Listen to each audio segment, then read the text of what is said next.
bem.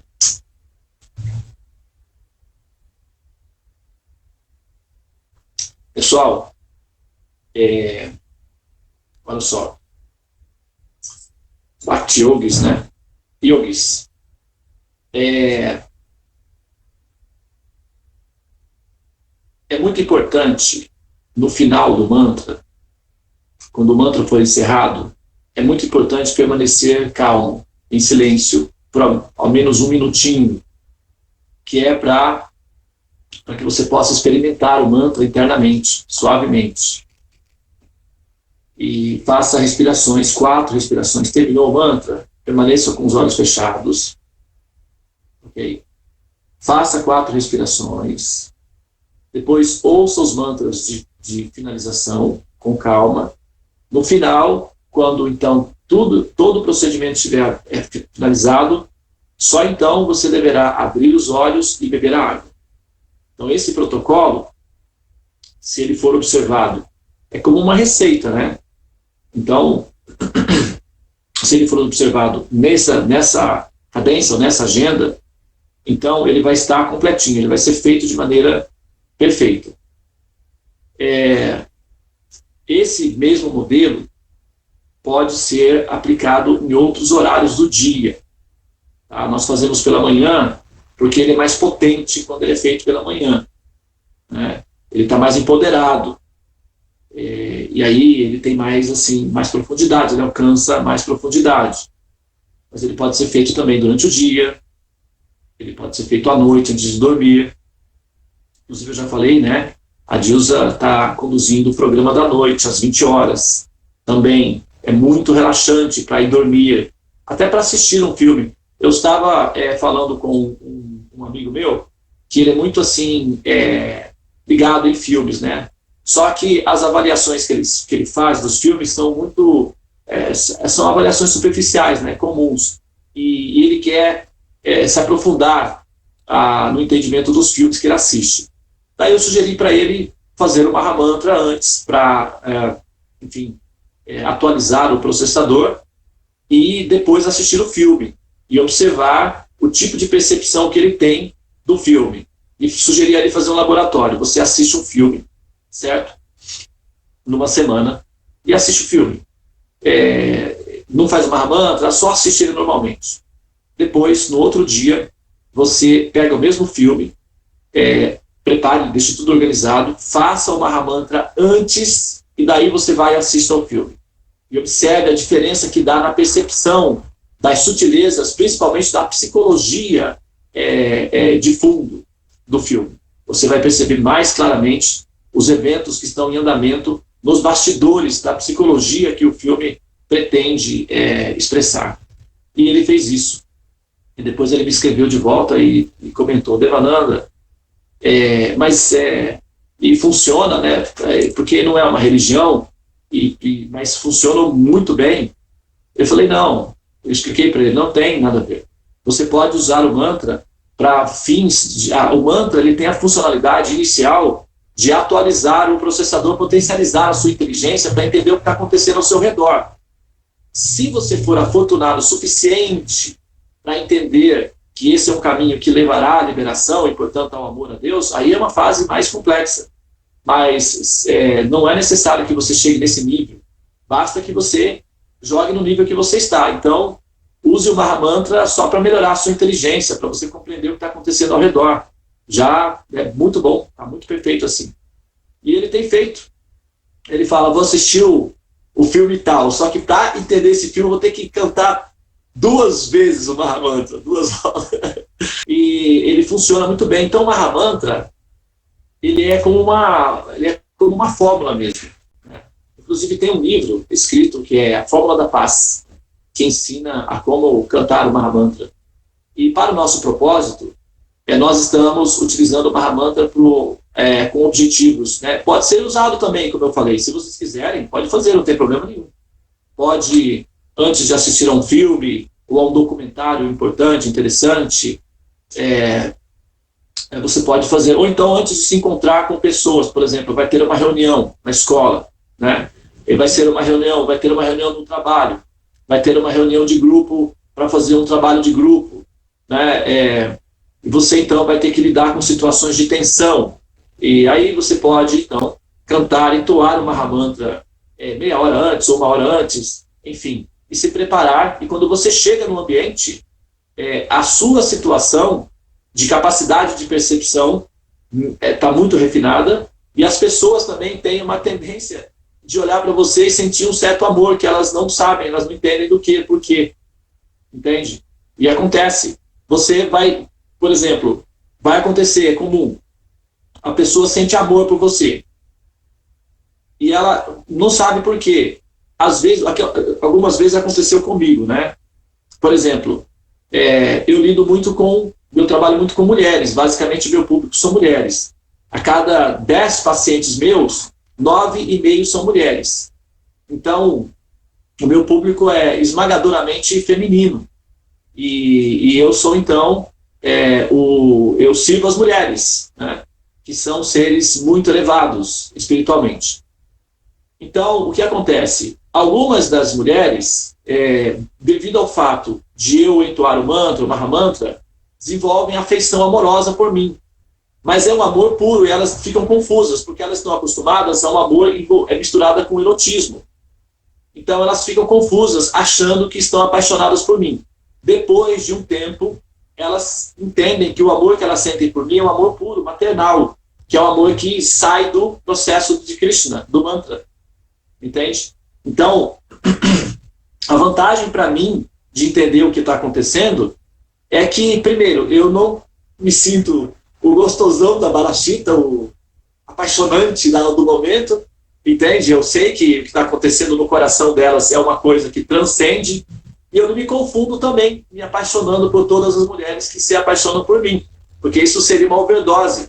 É muito comum o terapeuta, o psicólogo, o astrólogo ser, não exatamente assediado, mas ser, digamos, ser uma pessoa que encante algumas das suas pacientes. É normal, está dentro da previsão.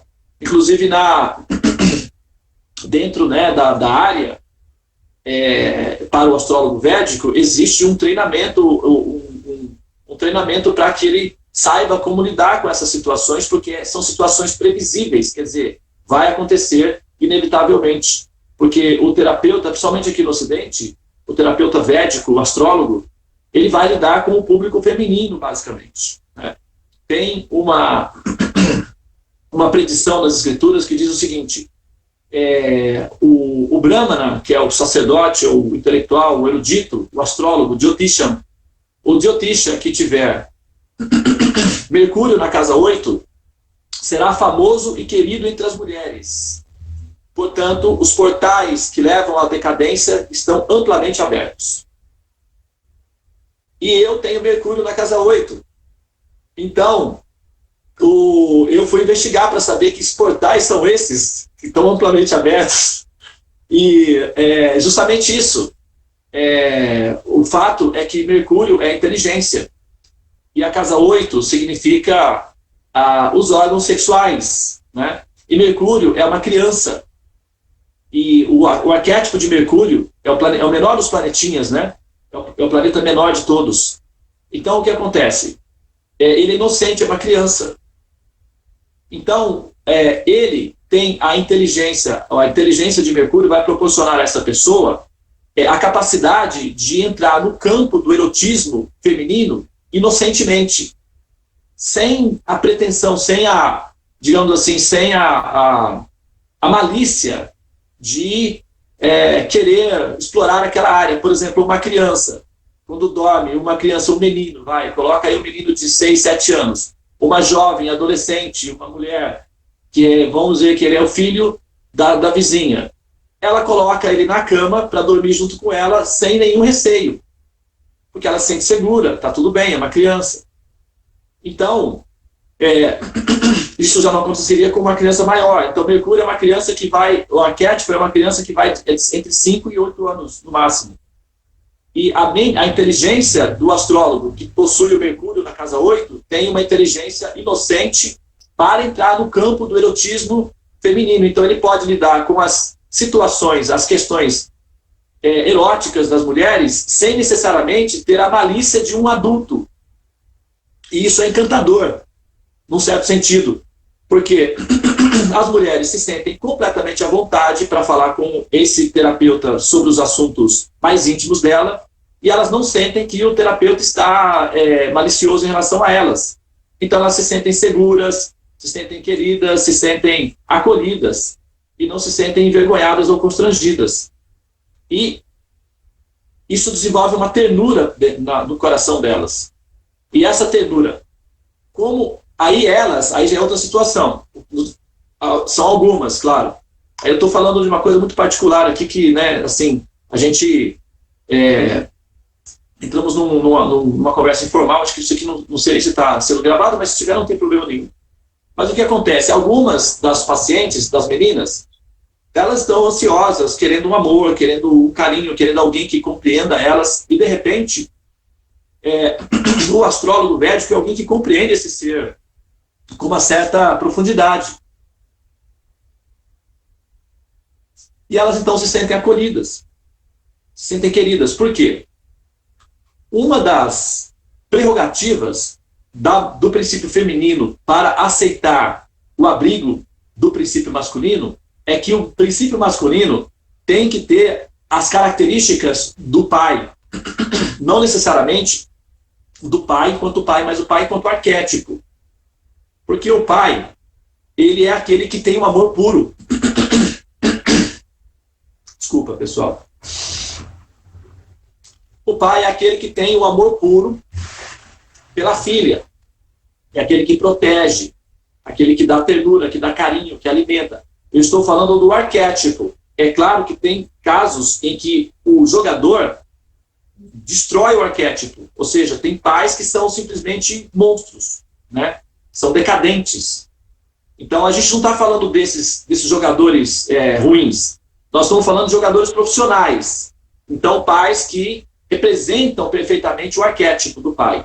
São seres amorosos, carinhosos, que têm uma ternura profunda por suas filhinhas e têm as suas filhinhas como verdadeiras seres adoráveis. Eles simplesmente têm as suas filhinhas como criaturinhas adoradas. Então eles adoram as suas filhinhas com um amor intenso.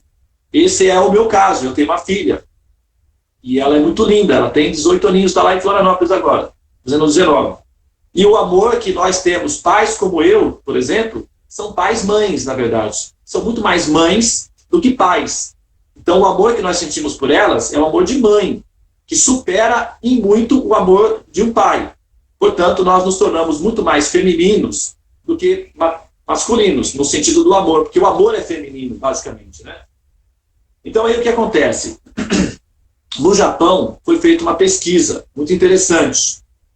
Os cientistas japoneses queriam entender como é que os feromônios masculinos interferem como é que a testosterona masculina interfere nos feromônios femininos na hora em que as mulheres vão decidir com quem elas querem se casar, com que tipo de homem elas querem se casar. Então o que eles fizeram? Eles recolheram 100 mulheres assim, pegaram as camisas dos pais delas, que elas não sabiam. Os pais utilizaram essas camisas, eles pegaram as camisas que os pais haviam utilizado por um tempo, recolheram essas camisas, misturaram com camisas de outros homens e pediam para as meninas irem escolher o homem com que ela queria casar baseado no cheiro da camisa. Acreditem, a cada 10 meninas, 6 escolhiam se casar com o próprio pai. Então, os psicólogos ficaram curiosos com isso, para saber se tinha alguma patologia envolvida, né, algum distúrbio psicológico nessas meninas. E quando foram investigar a vida delas, de forma alguma. Os papais eram mamães carinhosas, os pais eram pais amorosos, a família era normal, e as meninas eram normais. Não havia nenhum problema psicológico com elas. E o resultado da pesquisa é a seguinte: simplesmente a menina deseja se casar com o próprio pai, não porque ela deseja o pai.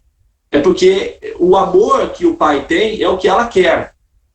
Agora, o homem que vai substituir esse pai, ele tem que ter as qualidades do amor do pai com a característica de ser um amante encantador também, que é o que a mulher deseja no homem. Então ele tem que ser um pai e amante ao mesmo tempo. Porque é isso que a mulher precisa, ela deseja, ela anseia proteção, segurança, carinho e, né, a realização erótica também no homem. Só que não é o pai. Ela quer o pai do homem, que vai ser o amante dela. Então, quando uma mulher... Essa pesquisa foi, então, aplicada em nível internacional, na fase 3 da pesquisa, e a conclusão foi exatamente a mesma. Isso é um fenômeno da psicologia feminina. Então, o que acontece?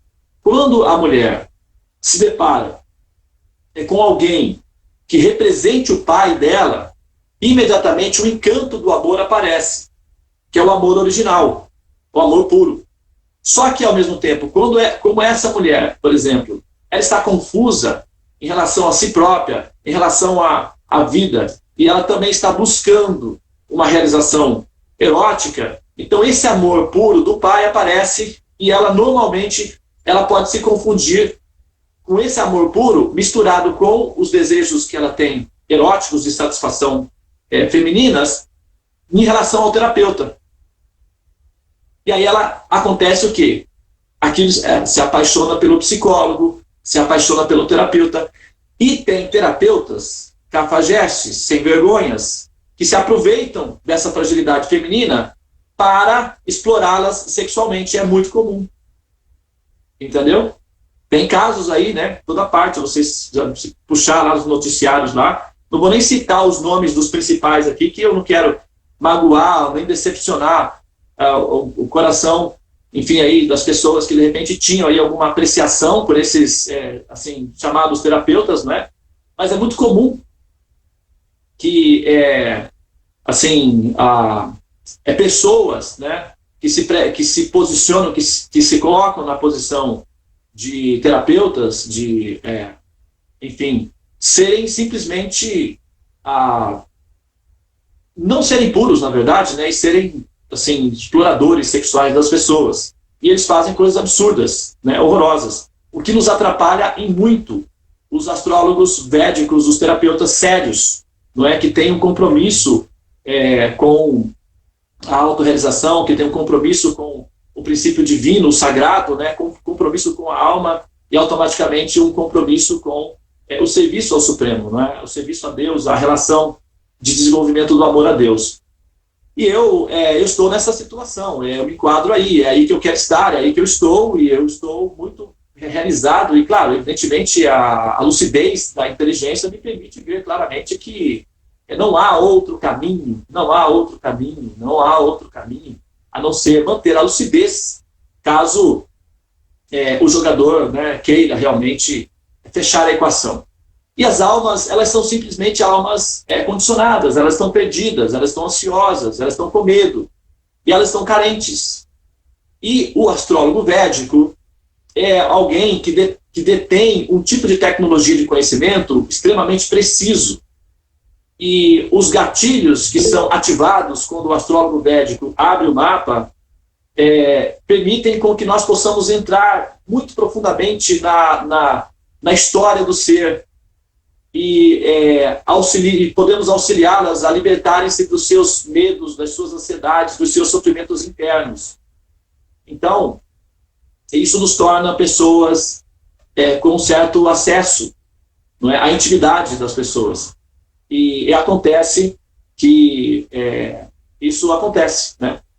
As pessoas acabam se encantando conosco, até se apaixonando, mas elas não entendem necessariamente que isso se deve ao fato de que existe em nós um princípio de pureza que vem de Krishna, que é o amor puro, é o amor supremo, né?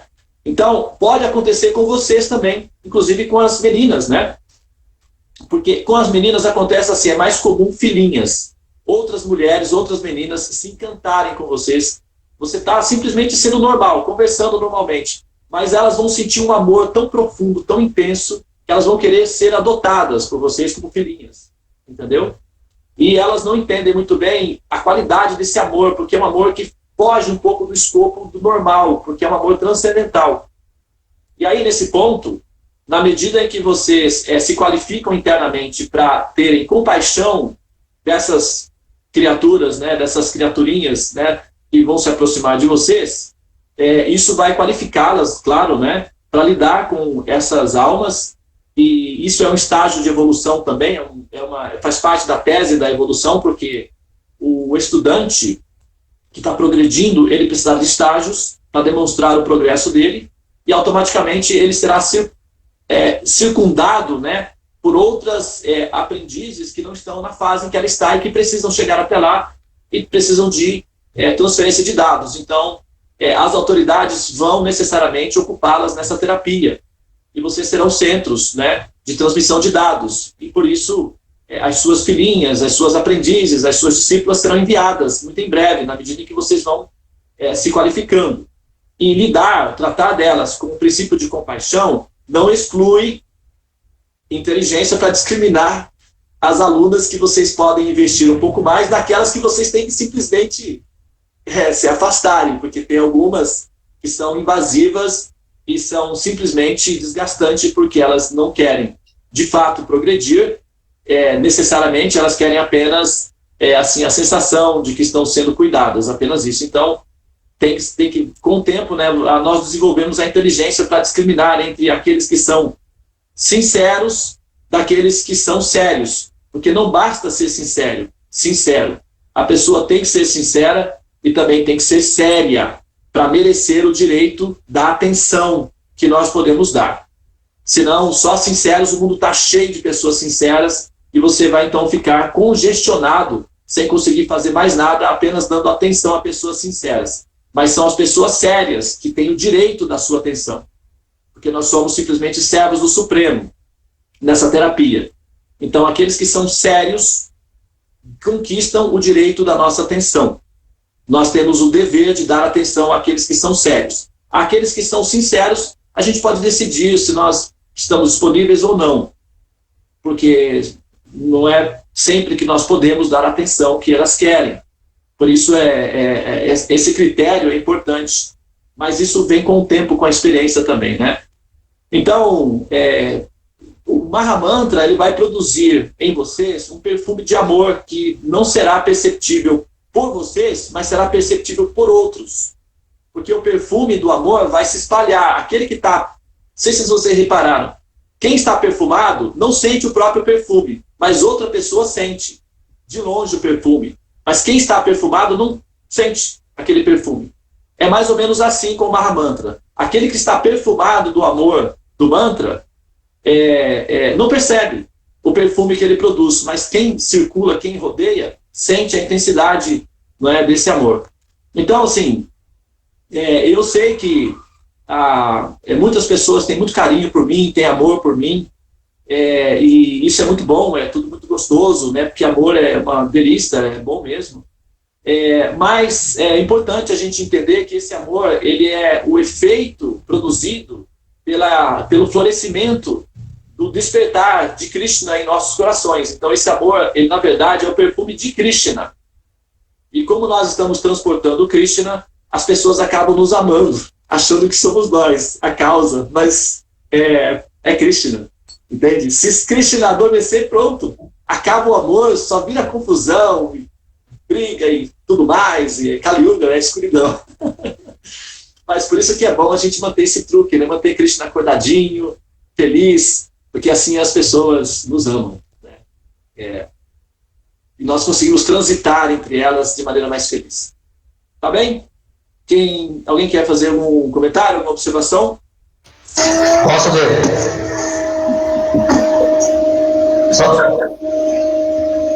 Uma resposta para ser bem curta, tá? Só uma questão assim Peraí, deixa eu aumentar o meu volume aqui. Pronto, pode falar.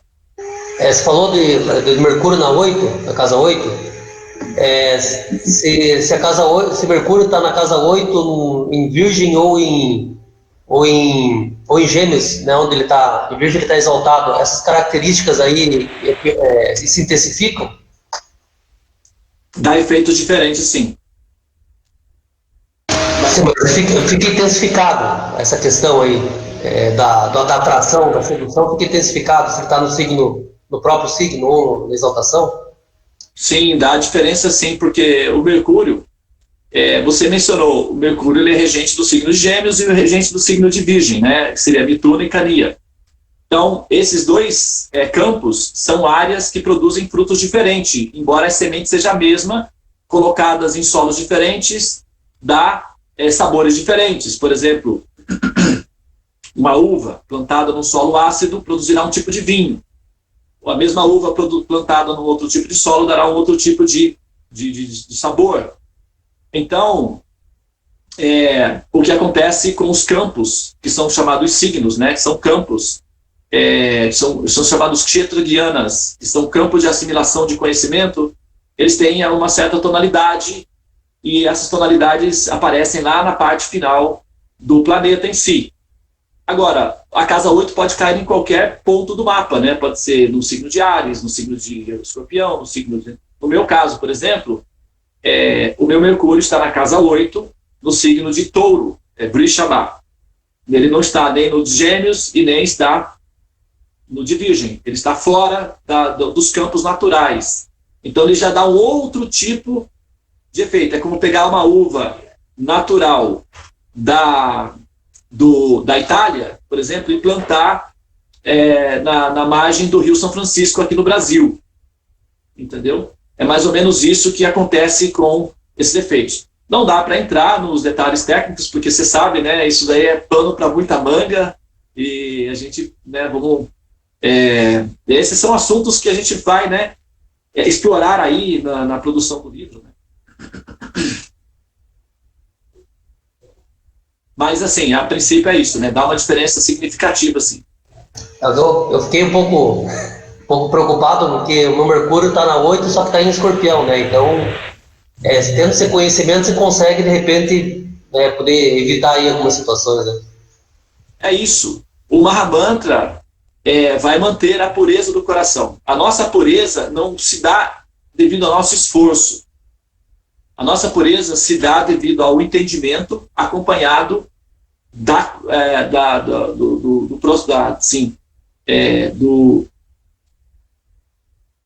desculpa só um minutinho. A chave está lá em cima da minha mesa, no meu quarto, no escritório.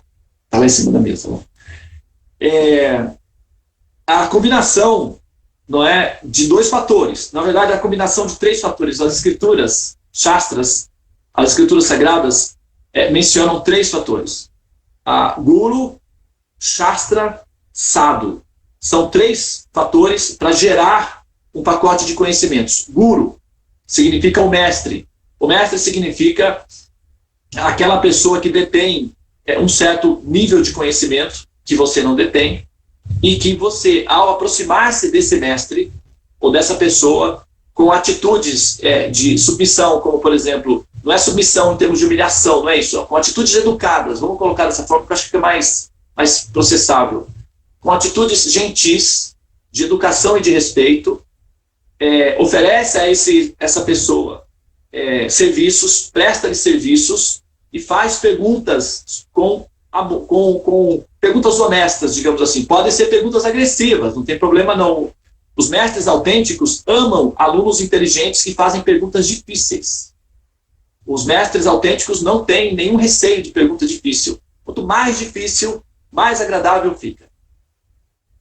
Então, aproximar-se do mestre com perguntas inteligentes e prestando serviços amorosos. Essa combinação é perfeita para a transmissão dos dados ser assimilada mais rapidamente.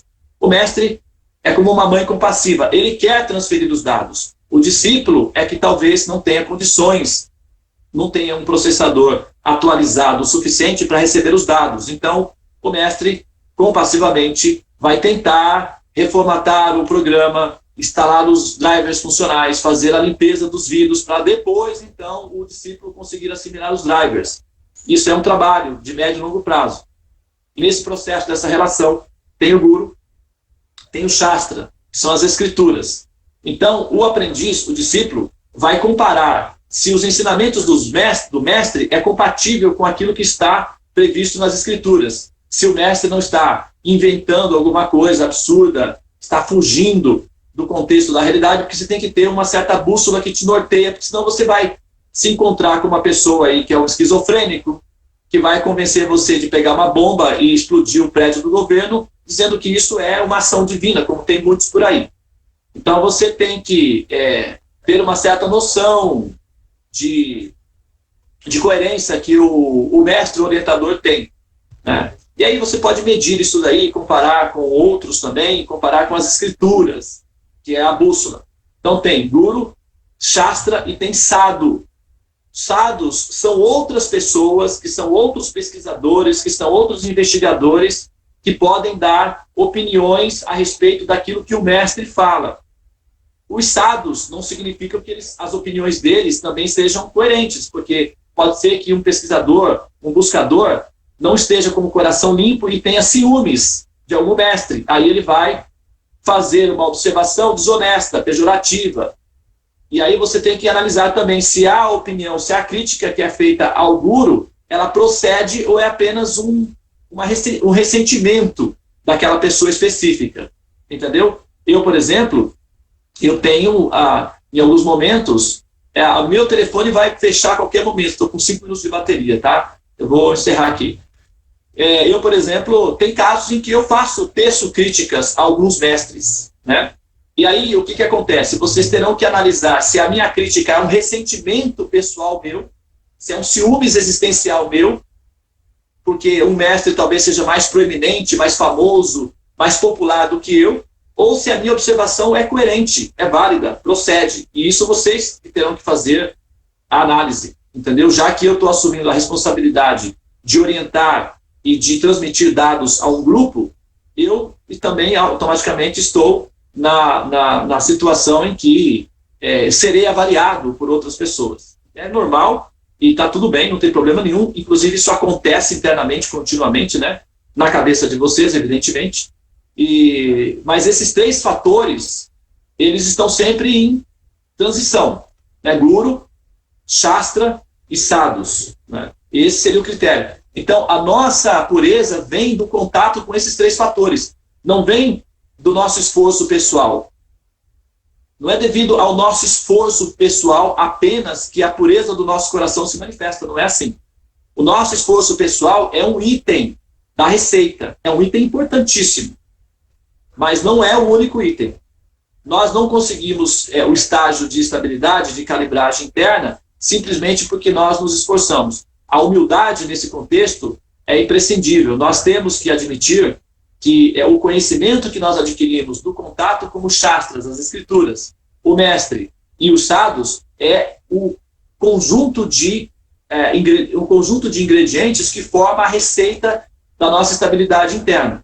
Mas eu acredito que a parte mais importante para manter a sobriedade, principalmente de um homem, dentro do processo de assumir a responsabilidade de ser um terapeuta, ou aquele que vai cuidar dos demais, é ver que aquelas pessoas são almas perdidas, buscando ansiosamente por segurança e amor.